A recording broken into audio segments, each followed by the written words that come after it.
গণতান্ত্রিক প্রক্রিয়াকে সংবিধানের মধ্যে বিধিবদ্ধ করার পর থেকেই সাংবিধানিকভাবে রাষ্ট্রপতি নির্বাচন করার যে ক্ষমতা জাতীয় সংসদের হাতে ন্যস্ত করা হয়েছে, বাংলাদেশের জাতীয় সংসদ দ্বিতীয়বারের মতো এই দায়িত্ব পালন করেছে।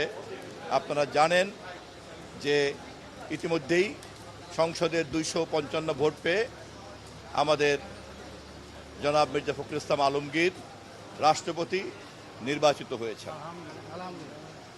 আগামী দিনের রাজনীতিতে বিরোধী দলের অংশগ্রহণ সহকারে গোটা সংসদের এই নির্বাচন প্রক্রিয়ায় যুক্ত থাকাটা আমাদের দেশের গণতান্ত্রিক প্রক্রিয়া, সাংবিধানিক প্রক্রিয়া, গণতান্ত্রিক সংস্কৃতিকে বেগবান করবে, শক্তিশালী করবে এবং জুলাই যোদ্ধাদের যে আত্মত্যাগ তার মর্যাদা পুনঃপ্রতিষ্ঠা লাভ করবে আজকের এই নির্বাচনী সংস্কৃতির মধ্য দিয়ে।